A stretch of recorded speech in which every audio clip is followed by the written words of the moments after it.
दरम्यान या अध्यादेशाविरोधात न्यायालयात जाणार असल्याचं गुणरत्न सदावर्ते यांनी म्हटलंय।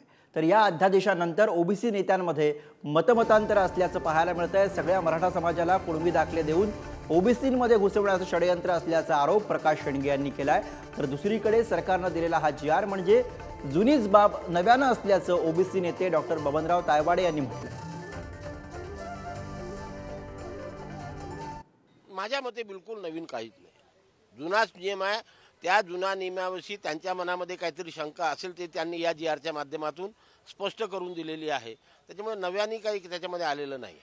मराठा समाजाला 54 लाख कुणबी नोंदी किंवा 57 लाख कुणबी नोंदी घेण्याचा निर्णय आज घेण्यात आला।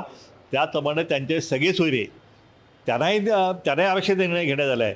त्याच्या पुढे सरकार गेलेलं आहे घनगोत, म्हणजे सगळं घनगोत जे आहे ते पण त्यामध्ये आहे। त्यामुळे अशा प्रकारे सगळाच मराठा समाज जो आहे त्याला कुणबी दाखले देऊन ओबीसीमध्ये घुसवण्याचा हे जे षडयंत्र जे आहे हे षडयंत्र या सरकारच्या माध्यमातून केलं गेलेलं आहे। म्हणजे एकंदरीत ह्या महाराष्ट्रातला ओबीसीच्या आयुष्यातला काळा दिवस जो आहे तो म्हणलं तरी अवघड ठरणार नाही। आम्ही सरकारला या ठिकाणी आता आम्ही एक तर रस्त्यावरची लढाई आम्ही सुरू करत आहोत, आमचं आक्रोश आंदोलन आम्ही प्रत्येक तालुक्यात जिल्ह्यात आम्ही सुरू करत आहोत, दुसरी न्यायालयीन लढाईसुद्धा आम्ही सुरू करत आहोत। न्यायालयात आम्ही ह्या सगळ्या अध्यादेशाला आम्ही आव्हान देणार आहोत।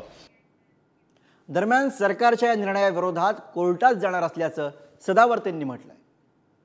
साहेब माझ्या मराठा समाजाच्या वतीने, कारण मराठा समाजाने हा शब्द ऐका हे आपल्यासाठी खूप महत्वाचं आहे, म्हणून 4.5 महिने आपण यासाठी संघर्ष केला, जीवाची बाजी लावली। या उपोषणामुळे माझं शरीर सुद्धा मला साथ देत नाही। आता हे माझ्या मायबाप सगळ्या मराठ्यांना माहिती, तरी मी माझे जीवाची पर्वा न करता या मराठा समाजासाठी रात्रंदिवस झगडलोय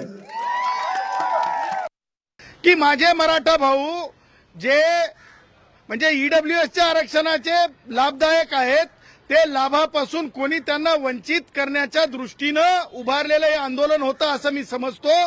परंतु आज जर आपण जे नोटिफिकेशन पाहिलं तर ते नोटिफिकेशन नोटीस आहे आणि म्हणून एकूण सगळ्या बाबींना सोबत घेऊन माननीय उच्च न्यायालयामध्ये लवकरात लवकर म्हणजे काय काय चालू आहे मागास आयोगापासून ते अधिकारांच्या रक्षणापर्यंत या सगळ्या गोष्टींसाठी जे आहे लवकरच न्यायालयाचं दार ठोठावण्यात येईल।